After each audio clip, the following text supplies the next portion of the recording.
First phase Osman Sagar నుంచి బాపు ఘాట్, హిమాయత్ సాగర్ నుంచి బాపు ఘాట్, ఈ రెండు ఇక్కడికి వచ్చి కలిసి బాపు ఘాట్ దగ్గర గాంధీ సరోవర్ మనం నిర్మించదలుచుకున్నాం అధ్యక్ష. ఇది 9.5 కిలోమీటర్లు ఉంది గండిపేట నుంచి బాపు ఘాట్ వరకు. హిమాయత్ సాగర్ నుంచి బాపు ఘాట్ వరకు 11.5 కిలోమీటర్లు ఉంది అధ్యక్ష దాదాపుగా. ఈ రెండు కలిస్తే ఒక వి షేప్ లో అభివృద్ధి జరుగుతుంది. ఇది 21 కిలోమీటర్లు. గండిపేట పైన వికారాబాద్కి ఇంకా ప్రణాళికలు సిద్ధమవుతున్నాయి అధ్యక్ష. వీటికి నీళ్ల కోసము గోదావరి జలాలను 20 టీఎంసీలను తరలించాలి.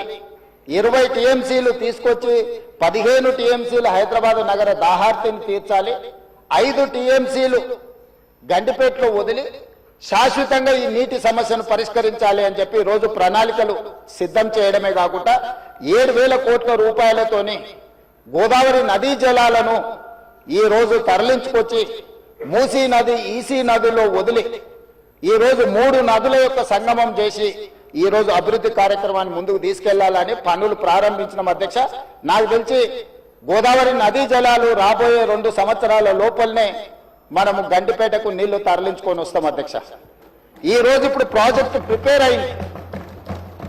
నెక్స్ట్ 3 months లో 31 మార్చి లోపల గండిపేట నుంచి గాంధీ సరోవర్ వరకు, హిమాయత్ సాగర్ నుంచి గాంధీ సరోవర్ వరకు 21 కిలోమీటర్లు కూడా మార్చి 31 లోపల అంచనాలు సిద్ధం చేసి టెండర్లను చేసి first phase of Musi river development front అభివృద్ధి కార్యక్రమాలను ముందుకు తీసుకెళ్లాలనుకున్నాం. ఈ ఫస్ట్ ఫేజ్ కి ఏడీబీ బ్యాంకు 4,100 కోట్ల రూపాయలు మనకు రుణం ఇస్తాం. ఈ ప్రాజెక్టులో విషయం ఉన్నది, ఈ ప్రాజెక్ట్ అవసరం ఉన్నది, అభివృద్ధి చేయడానికి మేము బ్యాంకు రుణాలు ఇస్తామని దీనికి సంబంధించి కేంద్ర ప్రభుత్వం కూడా మనకు అనుమతులు ఇచ్చింది. కేంద్ర ప్రభుత్వం అనుమతుల తర్వాత ఏడీబీ బ్యాంకు కూడా ముందుకు వచ్చింది. ఈ రోజు ఈ first phase detail project report దాదాపుగా నెక్స్ట్ 4-5 రోజులు సబ్మిట్ చేసినాము. వాళ్ళు కొన్ని క్లారిఫికేషన్స్ అడిగినారు.